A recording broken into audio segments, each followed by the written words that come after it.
Selamat sore teman-teman semua. Ketemu lagi di channel Pak Dijoko ya. Channel yang selalu update mengenai hidroponik skala rumahan. Ya. Nah, kebetulan sore ini saya ada sedikit kesibukan yaitu menjelang panen. Jadi menjelang panen ya. Saya informasikan dulu bahwa saya punya tanaman yang namanya Pak Coy ya. Sebentar lagi menjelang panen. Ya, kira-kira sekarang umurnya sekitar 35 hari. 33, 34, 35 hari lah kira-kira ya. Jadi sekitar 5 hari lagi sampai 7 hari lagi kira-kira pakcoy tersebut akan bisa dipanen. Nah, ketika pakcoy dipanen otomatis lahannya akan kosong ya kan. Seperti biasa bahwa saya selalu menjaga kesinambungan dari pemanfaatan lahan atau utilisasi lahan agar supaya tidak nganggur terlalu lama.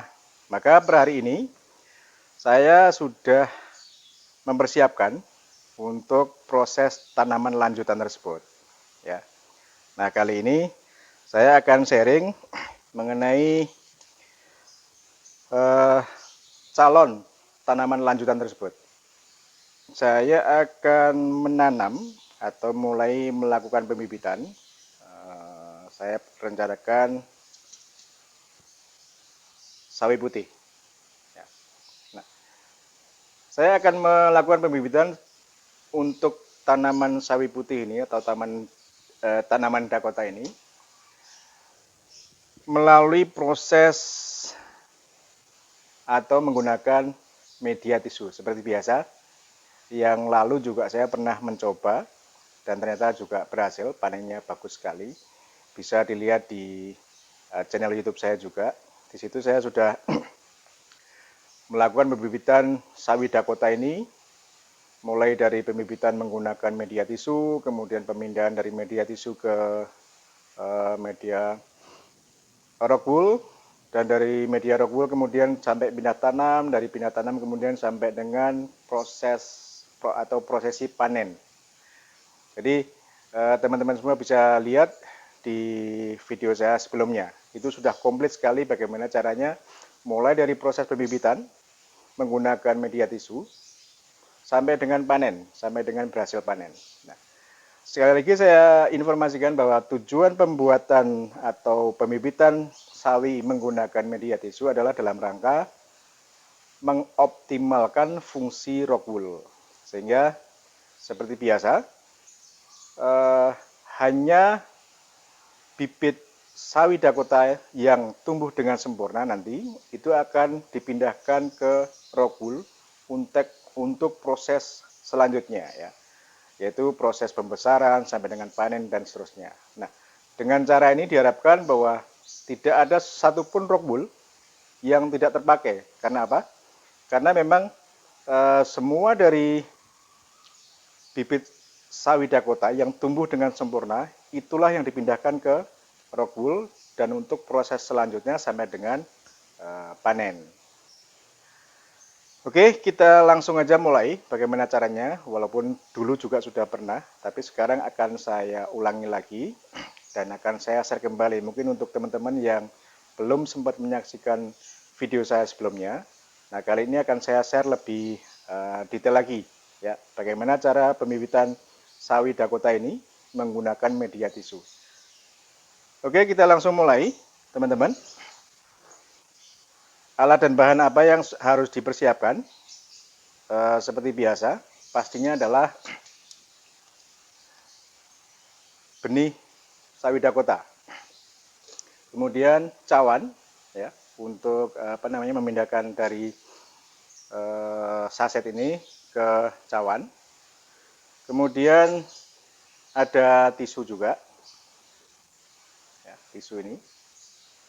Kemudian ada juga air baku. Boleh saja kalau kali ini saya menggunakan semprot ya, semprotan air. Teman-teman semua bisa lakukan atau bisa pakai media apapun. Intinya adalah kita mau pakai air baku. kemudian sumpit apabila diperlukan, dan satu lagi yaitu adalah eh, kain flanel. Nah, kain flanel ini fungsinya untuk apa? Nanti untuk mengalirkan air baku secara kapiler dari nampan ke atau menuju tisu, sehingga tisu akan tetap terjaga kelembapannya dan itu sangat bagus buat pertumbuhan bibit. Ayo sekarang kita mulai aja.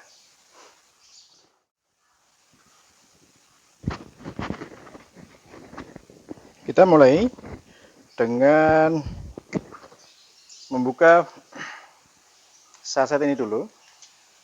Nah, saya hanya memerlukan sekitar 40 benih. Kenapa 40? Karena memang saya punya 40 lubang ya, nanti yang akan saya tanamin sawi Dakota. Kalau 40 lubang berarti kalau masing-masing nanti satu rokul adalah isinya satu, maka saya hanya butuh sekitar 40 bibit. Tetapi lagi-lagi harus saya sediakan spare atau cadangan ya. Nanti apabila ada yang mati dan sebagainya, itu tetap masih ada tanaman atau bibit yang bisa dimanfaatkan ya. Nah, saya hanya perlu 40 saja, 40 plus cadangan 50 mungkin ya. Nah, karena ini butirannya sangat kecil, maka hanya saya kira-kira saja 1, 2, 3, 4. Nah, saya kasih air baku.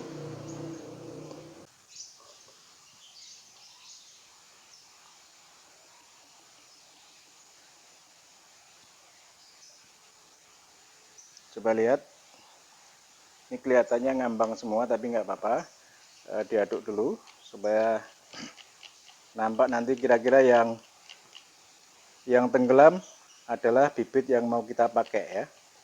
Jadi yang tenggelam adalah indikasinya bibit tersebut berisi, ada isinya, dan kemungkinan besar bisa tumbuh ya. Ya, cukup teman-teman. Untuk yang ngambang atau terapung ya, kalau bahasa Indonesia terapung ya, itu kemungkinan besar tidak akan tumbuh, kemungkinan besar ya. Oke, nah sekarang tersisa yang tenggelam tadi. Nah, selanjutnya saya akan memasang tisu, kira-kira 2 atau 3 lembar cukup. Saya pakai 2 lembar tisu.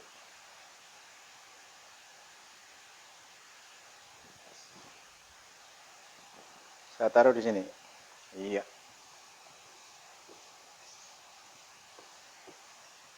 Selanjutnya saya akan membasahi tisu ini nanti biar dalam kondisi basah dan lembab, dan dengan demikian ini merupakan tempat yang paling bagus untuk tumbuh kembangnya bibit sawi Dakota ya. Dan ini nanti tetap dijaga kelembapannya ya teman-teman ya. Sudah cukup. Nah, proses selanjutnya adalah tebar benih atau bibit tadi yang sudah diaduk-aduk dan dipilih yang bagian tenggelamnya, ditebar di atas tisu ini. Iya.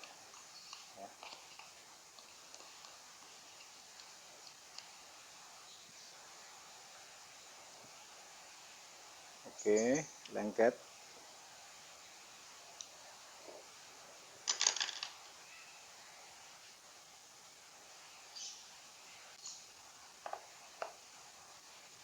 Sudah ditebar, dan selanjutnya adalah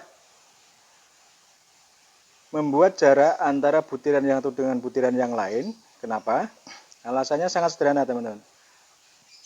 Agar nanti ketika bibit ini sprout ya, itu bisa terpisah satu dengan yang lain, sehingga memudahkan saya untuk memindahkan bibit yang sudah sprout tadi ke media rock wool sesuai dengan tujuan semula ya.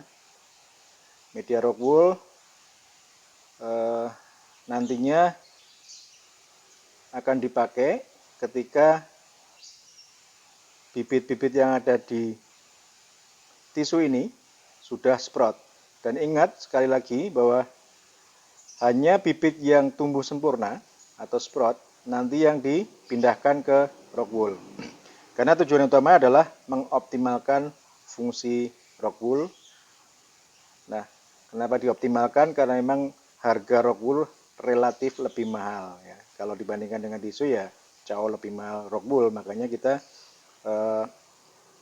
melakukan pembibitan di atas atau menggunakan tisu, dan selanjutnya memastikan bahwa semua rock wool kita pakai 100% ya.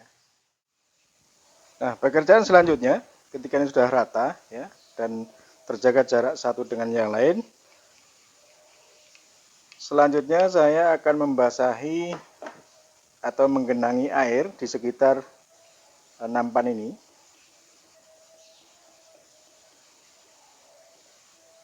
Ya, cukup.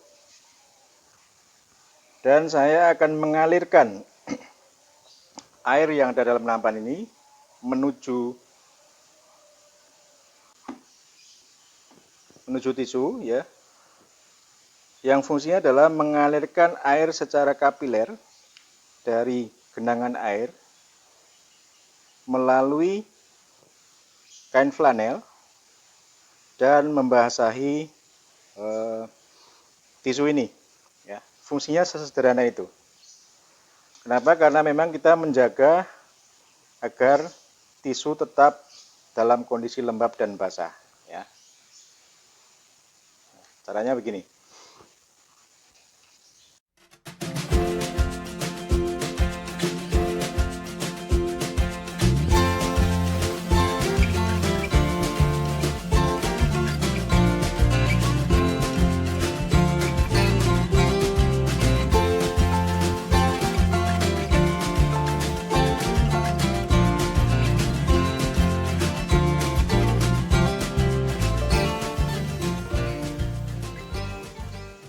Ya, cukup.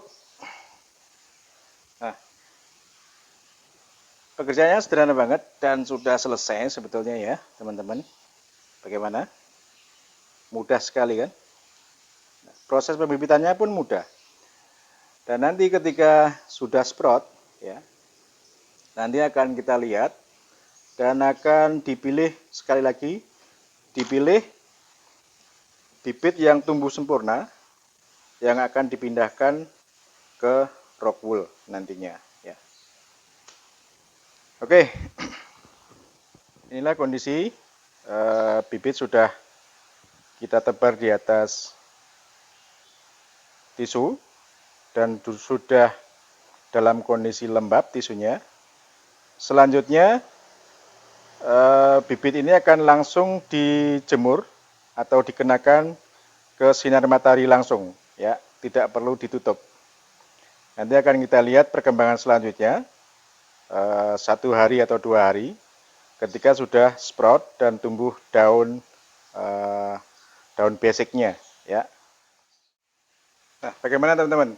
Mudah sekali kan? Ya. Pekerjaan pembibitan sawi Dakota atau sawi putih sudah selesai dan hasilnya siap untuk langsung dijemur di sinar matahari ya. Jangan lupa setelah selesai saset ini, tempat bibit sawi Dakota ini ditutup kembali dengan rapat dan dikasih klip ya, biar tidak tercampur atau tidak terkena uap air ya. Saya selalu menjaganya seperti ini. Oke teman-teman, prosesnya sudah selesai dan jangan lupa ya untuk selalu subscribe channel Pak Dijoko agar nanti teman-teman dapat update terbaru dari Pak Dijoko, dan jangan lupa bunyikan loncengnya supaya nanti teman-teman menjadi orang pertama yang mendapatkan update dari Pak Dijoko. Ya, bantuan Anda untuk subscribe ini sangat bermanfaat buat saya untuk selalu berkarya dan berkarya. Terima kasih, sampai jumpa.